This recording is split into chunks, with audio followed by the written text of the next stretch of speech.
ونستعينه ونستغفره ونستهديه ونعوذ بالله من شرور أنفسنا وسيئات أعمالنا. من يهده الله فلا مضل له ومن يضلل فلا هادي له وأشهد أن لا إله إلا الله وحده لا شريك له وأشهد أن نبينا محمدا عبده ورسوله سيد الأولين والآخرين وحبيب رب العالمين صلوات ربي وسلامه عليه. أما بعد، أحبتي في الله، يسرني الاجتماع بكم بعد الانقطاع في الأسبوع الماضي، وذلك بسبب أنني كنت مشغول بفضل الله ورزقت بمولود الحمد لله رب العالمين. Segala puji kita aturkan kepada Allah Subhanahu wa taala. Padanya kita meminta perlindungan, kemudian meminta ampun dari dosa-dosa kita semua. Kemudian kepada Allah juga kita berlindung dari kejahatan nafsu dan perbuatan kita. Kemudian salawat dan salam kita sampaikan kepada Nabi Muhammad sallallahu alaihi wasallam. Berikutnya tadi beliau menyampaikan berbahagia bisa bertemu kembali dengan saudara-saudara, saudari-saudari, bapak-bapak, ibu-ibu sekalian. Setelah minggu lalu kita tidak sempat bertemu karena kelahiran anak saya yang pertama. واليوم بمشيئة الله نكمل درسنا هذا في كتاب السنة للإمام البربهاري رحمه الله تبارك وتعالى رحمة واسعة. Pada malam hari ini kita akan melanjutkan kajian kita tentang kitab Syarh Sunnah yang ditulis oleh Imam Al-Barbahari rahimahullah. ودرسنا اليوم يبدأ بمسألة مكان وجود الأرواح عندما تخرج وتغادر الأبدان فإن لها مكان تتواجد فيه. Pada malam hari ini kita akan membahas masalah tempat roh, kemana perginya roh kita ketika atau setelah meninggal. Karena jika seseorang telah meninggal, maka rohnya akan pergi ke satu tempat. Kemana perginya roh itu, maka itulah yang akan kita bahas pada malam hari ini. والأرواح قال المصنف رحمه الله تبارك وتعالى: واعلم أن أرواح الشهداء في قناديل تحت العرش تسرح في الجنة. أن أرواح الشهداء في قناديل تحت العرش تسرح في الجنة، وأرواح المؤمنين أيضا تحت العرش، وأرواح الكفار والفجار في باروت وهو في سجين. وسوف نشرح ونفصل هذا الكلام بمشيئة الله تبارك وتعالى.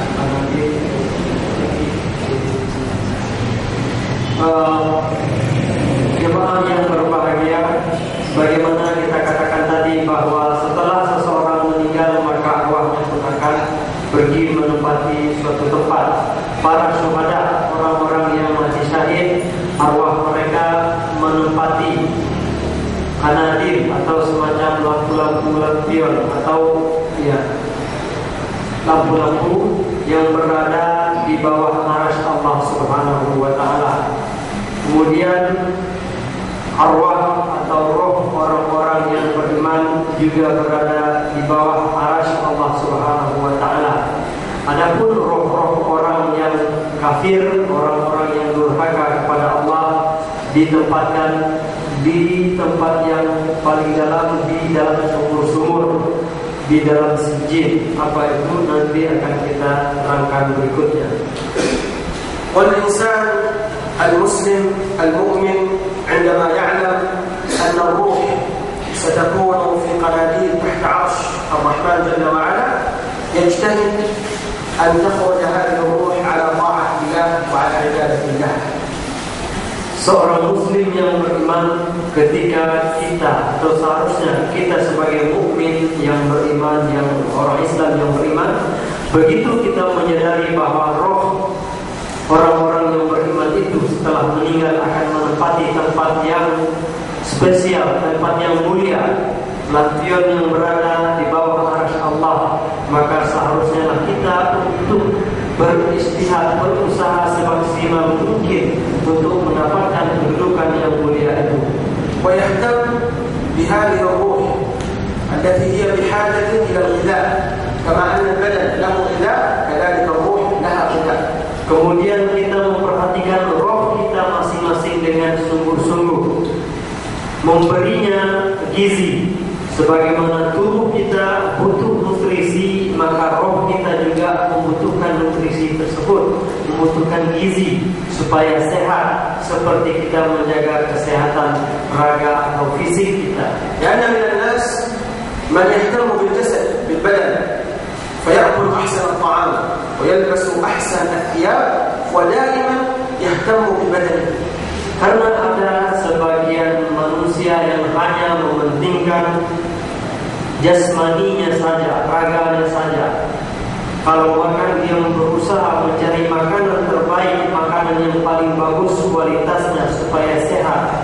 Kalau mencari pakaian pun seperti itu, pakaian terbagus supaya fisiknya terlihat indah, terlihat bagus. Tetapi perhatiannya hanya sebatas fisik dan raganya itu saja. ويهمل روحه فلا يهتم بغذاء الروح وغذاء الروح والإيمان والعمل الصالح والعلم النافع. Akan tetapi dia mengabaikan rohnya, mengabaikan kondisi rohnya, tidak memberikan nutrisi yang cukup, tidak memberikan gizi yang dibutuhkan oleh roh tadi berupa amal saleh, iman dan ilmu yang bermanfaat. وهذه الروح إذا لم تجد الغذاء المناسب لها فإنها تموت كما أن البدن إذا لم يجد الغذاء يموت كذلك الروح إذا لم تجد الغذاء تموت. Roh ini jika tidak diberi makan yang baik, tidak mendapatkan gizi yang cukup, maka dia akan menjadi lemah-lemah dan bisa saja mati. Seperti halnya fisik kita, jika kita tidak makan, kita tidak minum, kita kelaparan, akan berujung kepada kematian. ولذلك نجد في بلاد الكفار لأنهم لا يهتمون بهذه الأرواح ولا يغذونها بالغذاء الصحيح، تجد عندهم الأمراض النفسية وكثرة الانتحارات وقتل النفس. Oleh karena itu kita perhatikan di negara-negara non-Muslim, karena mereka tidak mementingkan masalah roh ini, mereka tidak memberikan kebutuhan roh. Ternyata di sana tersebar penyakit jiwa, bukan dalam artian kita, tetapi penyakit jiwa, depresi, tertekan, jumlah atau angka bunuh diri sangat tinggi. ولذلك أكثر نسبة الانتحار في العالم هي في البلاد التي يعيش فيها الإنسان أفضل الحياة من الناحية الدنيوية. Oleh karena itu, angka bunuh diri tertinggi di dunia ini justru didapatkan di negara-negara yang kata orang maju, memiliki kemajuan teknologi dan ekonomi yang sangat besar. بل إنهم أصبحوا يخصصون لهم مكانا للانتحار، يخصصون لهم مبنى كبيرا عاليا ويكون هذا المكان يلقون أنفسهم من فوقه فيموتون. Bahkan ada di beberapa tempat mereka menyediakan tempat khusus untuk bunuh diri, gedung yang tinggi, kemudian mereka naik ke sana dan melompat untuk bunuh diri. لماذا؟ وقد وجدوا أفضل الطعام، أفضل الشراب، وأفضل اللباس، بل إن راتبهم في الشهر كبير جدا يكفي يعين مئات أو عشرات الأسر في بلاد المسلمين. Pertanyaannya, mengapa ini bisa terjadi? Padahal mereka sudah mendapatkan makanan terbaik, fasilitas hidup yang mencukup atau lebih dari cukup, memiliki gaji yang sangat tinggi, bahkan barangkali bisa menafkahi puluhan atau mungkin ratusan keluarga di negara-negara Islam yang miskin. لماذا وصلوا لهذه الحالة؟ Mengapa mereka bisa terpuruk ke dalam kondisi ini? Qalillatil iman. طيب نحن ما يتعلق بالموضوع الذي قلناه، كلامه صحيح لكن نريد إجابة تتعلق بالكلام الذي قلناه قبل. Jawabannya benar, tapi kita ingin jawaban yang berkaitan langsung dengan apa yang kita bahas barusan. ما شاء الله. الروح لا تجد مطعما وغذاء. أنا فاهم أفهم. إن شاء الله سأحاول إن شاء الله ترجمة عنكم إن شاء الله. أعطيه الجواب. جواب. Jadi karena roh tidak diberi makan, tak dapat nutrisi yang dibutuhkan oleh roh tadi. ولذلك الإنسان مهما متع الجسد بجميع أنواع الشهوات والملذات فإنه لن يجد السعادة. Oleh karena itu manusia jika hanya memberikan, memenuhi kebutuhan fisiknya saja, semuanya diberikan. Kalau hanya sebatas itu saja, maka dia tidak akan mendapatkan kebahagiaan yang sejati. Karena Allah Jalla wa Ala yaqul, A'udzu billahi minasy syaithanir rajim. Alladzina amanu wa tatma'innu qulubuhum bi dzikrillah. Ala bi dzikrillah tatma'innul qulub.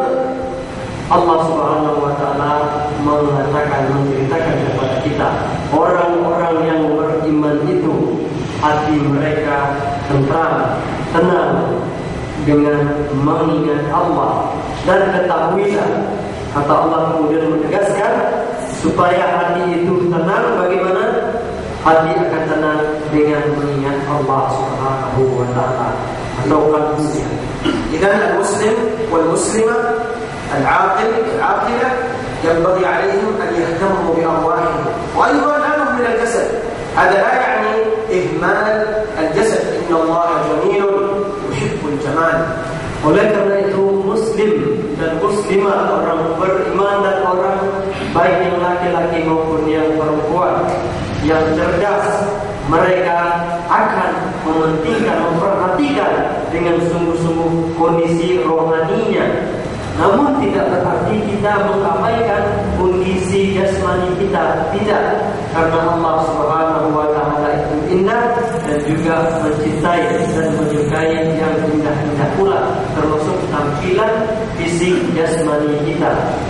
إذن نعود إلى كلامنا على أرواح الشهداء الذين بذلوا أجسادهم لله جل وعلا، فقطعت هذه الأجساد وقسمت هذه الأجساد. Baik, kita kembali kepada apa yang kita mulai tadi tentang roh para syuhada, orang-orang yang mati syahid, mereka yang mengorbankan nyawanya berjuang di jalan Allah Subhanahu wa taala. Bahkan raga mereka terputus, terpotong-potong, terpenggal-penggal oleh sayatan pada musuh. فكان جزاؤهم يوم القيامة لأنهم بذلوا روحهم أجسادهم لله ولم يبالوا، فإن الله تبارك وتعالى سيعطيهم جسدا آخر. Sebagai imbalan bagi mereka di akhirat nanti, Allah Subhanahu wa taala akan memberikan tubuh lain sebagai gantinya, karena mereka telah mengorbankan seluruh jiwa dan raga mereka, tidak memperdulikan keselamatan mereka demi tegaknya agama Allah. فأرواح الشهداء تكون في حواصل طير الخضر، يعني في داخل طير خضر. هذه الطير تتنقل بهم في الجنة وتأكل من ثمار الجنة داخل حواصل داخل. Jadi يمكن أن أرواح الشهداء تكون في حواصل طير الخضر تتنقل في الجنة وتأكل من ثمار الجنة. Ini ada di orang-orang yang mati syahid tadi, arwah mereka akan berada di dalam tubuh burung-burung yang berwarna hijau. Kama qala Imam Muslim hadal hadis. Kemudian burung-burung tadi itu pun akan berkeliling atau terbang mengelilingi surga. Ini diterangkan dalam hadis yang diriwayatkan oleh Imam Muslim. ثم بعد ذلك بعد أن تتجول في الجنة وتأكل من ثمار الجنة تعود إلى القناديل المعلقة تحت العرش. Kemudian setelah burung-burung berwarna hijau tadi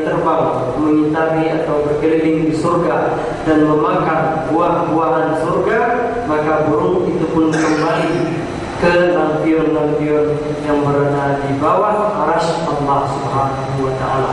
ثم إذا قامت القيامة يدخلون أرواحهم وأجسادهم إلى الجنة. Kemudian pada hari akhirat nanti, pada hari kiamat, roh-roh tadi akan kembali bersatu dengan tubuh atau dengan jasadnya, kemudian masuk surga. وأما غيرهم من المؤمنين فإن أرواحهم أيضا تتنعم وتتمتع في الجنة، ولكن بغير أن تكون في طير، وإنما الأرواح هي تأكل وتتمتع في الجنة. Adapun roh-roh orang-orang beriman yang lain yang tidak termasuk orang-orang syuhada, mereka juga diizinkan untuk menikmati buah-buahan dari surga, akan tetapi tidak dibawa oleh burung-burung tadi. Mereka pergi sendiri, kemudian kembali ke tempat di bawah arasy tadi. إذن روح الشهيد التي تتمتع تمتعها أعظم ومنزلتها أعلى من أرواح بقية المؤمنين. Jadi roh orang-orang yang mati syahid itu mendapatkan kemuliaan yang lebih tinggi daripada orang-orang mukmin lainnya. وبعد ذلك نتكلم على أرواح الكفار أجارنا الله وإياكم من هذا الوصيف.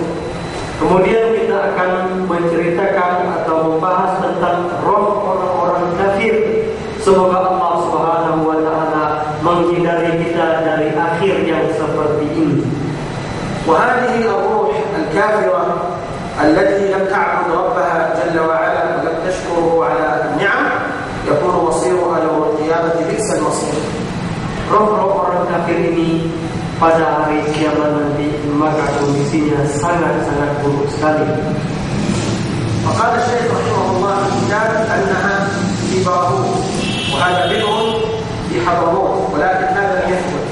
بئر في حضرموت تكون فيه أرواح الكافرين، ولكن هذا ليس عليه دليل.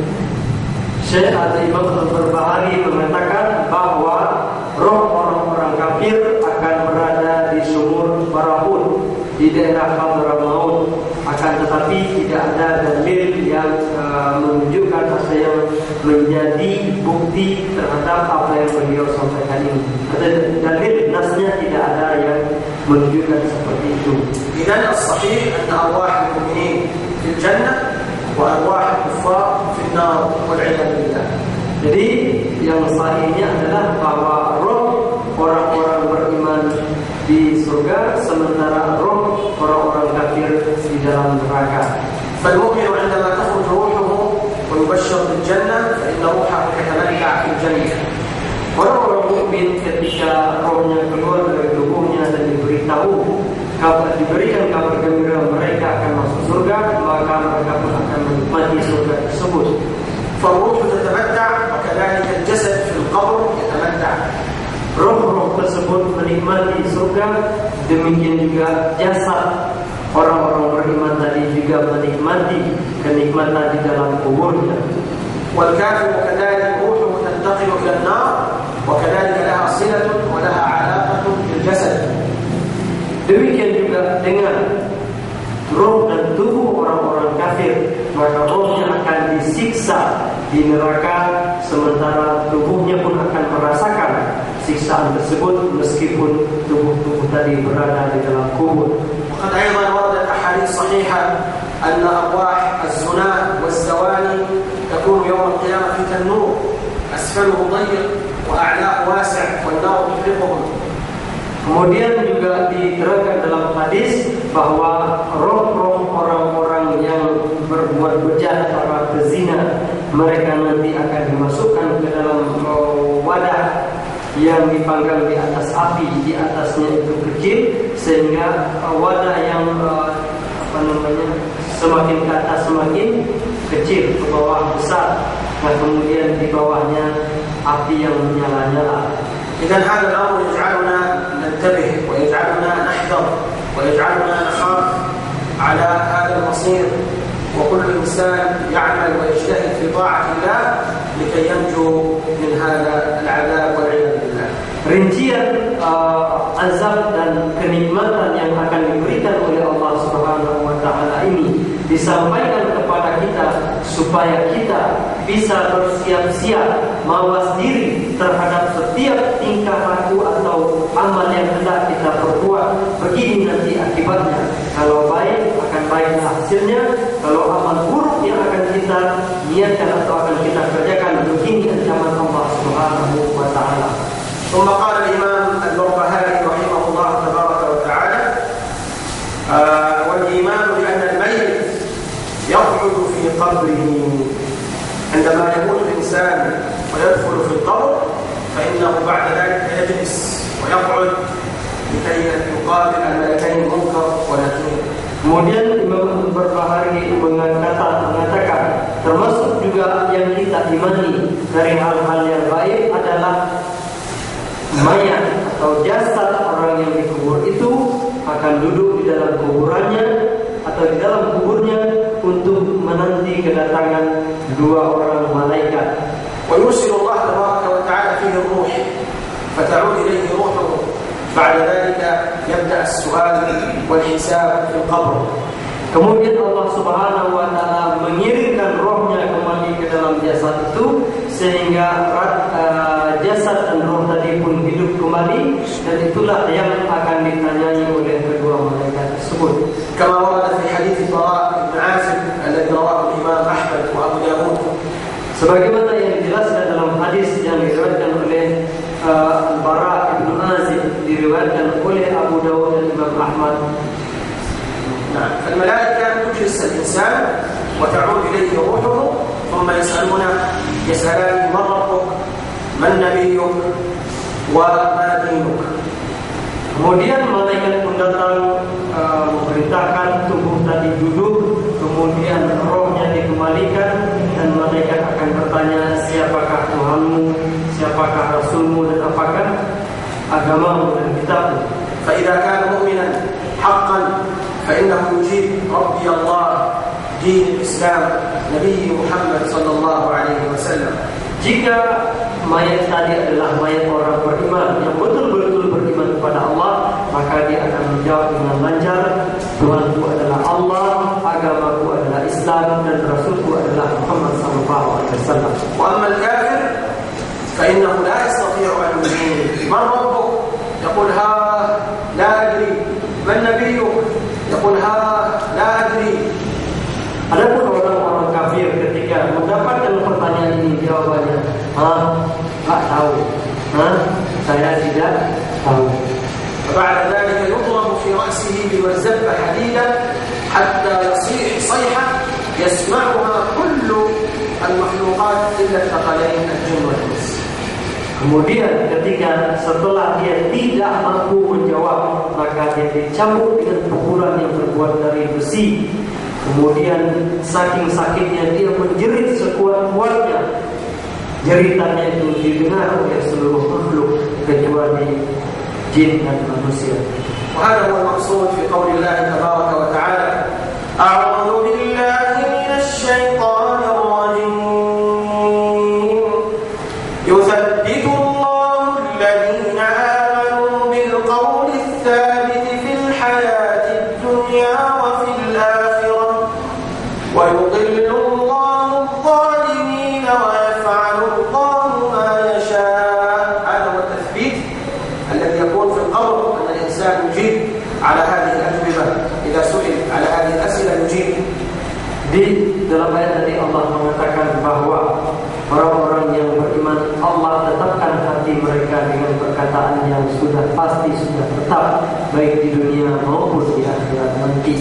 Adapun orang-orang yang kafir, maka Allah sesatkan mereka dan Allah lakukan apa yang Allah kehendaki terhadap mereka.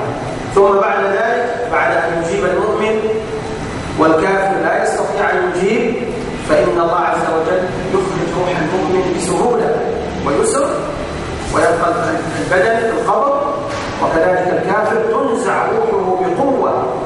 ثم بعد ذلك يتنعم المؤمن في القبر ويتعذب الكافر في القبر. Kemudian setelah tanya jawab tadi berlangsung, orang mukmin bisa menjawab dengan baik dan orang kafir tidak bisa menjawab, maka Allah mencabut kembali atau menarik kembali roh mereka. Orang-orang mukmin rohnya keluar gampang, dengan mudah. Kemudian mereka pun mendapat kesenangan. Adapun orang-orang kafir, roh mereka pun keluar kembali dengan sangat menyakitkan. Kemudian mereka terus mendapatkan siksa dari Allah. فمن أراد أن يكون قبره روضة من رياض الجنة ويتنعم في هذا القبر فعليه أن يحسن العمل وهو حي لكي يكون قبره جنة. Oleh karena itu, bagi siapa saja yang berharap atau bercita-cita supaya kuburannya nanti menjadi salah satu taman dari taman-taman surga, maka persiapkanlah dari sekarang. Persiapkanlah ketika kita masih hidup di dunia ini. لأن الإنسان كما ورد في الحديث حديث البراء بن عازب المؤمن يفتح له باب إلى الجنة فيرى مقعده من الجنة ويأتيه من روحها وريحانها فيشم رائحتها ويرى مكانه ويشعر بالسعادة في قبره. Karena kata Rasulullah, orang mukmin ketika dia dalam kuburnya itu dibukakan, diperlihatkan kepadanya surga, dibukakan pintu surga sehingga dia bisa melihat mana tempat yang akan ditempatinya nanti di dalam surga, dan sampai pula kepadanya hawa atau udara bau surga tadi sehingga dia bisa merasakan betapa nikmatnya surga tadi. ثم يأتيه رجل أبيض الثياب أبيض الوجه رائحته طيبة فيجلس معه في قبره فيقول له من أنت؟ فيقول أنا عملك الصالح. Kemudian datanglah kepadanya seorang laki-laki dengan baju yang sangat putih dan wajah juga putih bersih menemaninya di dalam kubur. Dia bertanya, siapakah Anda? Maka orang yang datang tadi menjawab, saya adalah amal saleh Anda ketika di dunia. والكافر والعياذ بالله والفاسق والفاجر فإنه يفتح له باب إلى النار فيأتيه من حرها وسمومها فيتعذب بهذا ويرى مقعده من النار. Adapun orang kafir dibukakan juga untuknya pintu, tetapi pintu menuju neraka sehingga dia bisa merasakan hawa panas dari neraka tersebut. Dia bisa mencium bau busuknya sehingga dia sudah merasa tersiksa di dalam kuburnya itu. ويأتيه رجل أسود الوجه منتن الرائحة ويجلس معه في القبر فيقول له من أنت؟ فيقول أنا عملك الخبيث. Kemudian datang pula kepadanya seorang yang berwajah sangat buruk, berbau sangat busuk. Dia bertanya, siapa kamu? Orang tadi mengatakan, saya adalah amalmu di dunia yang tidak pernah baik. إذا انتبه أيها المسلم، أعمالك التي تعملها في الدنيا يجب أن تحسنها لأنها ستؤنسك في القبر، وانتبه من الأعمال الخبيثة وأعمال الفجار. Oleh karena itu, ikhwan dan akhwat yang beriman, perhatikanlah, baguskanlah amal kita selama di dunia ini, karena dia akan menemani kita di akhirat atau di dalam kubur nanti. Dan sebaliknya, hati-hati, jangan sampai kita melakukan perbuatan yang tidak diridai oleh Allah Subhanahu wa Ta'ala, karena dia juga akan menjelma menjadi manusia atau sosok yang sangat tidak menyenangkan. ولذلك المؤمن بعد أن يرى مقعده في الجنة يقول ربي أقم الساعة، يريد أن تقوم الساعة لكي يرجع إلى أهله وفي الجنة ويتمتع بالجنة. Orang-orang yang beriman pun begitu mereka menyaksikan surga dan kenikmatan yang akan mereka dapatkan, mereka memohon kepada Allah, ya Allah, segeralah datangkan hari kiamat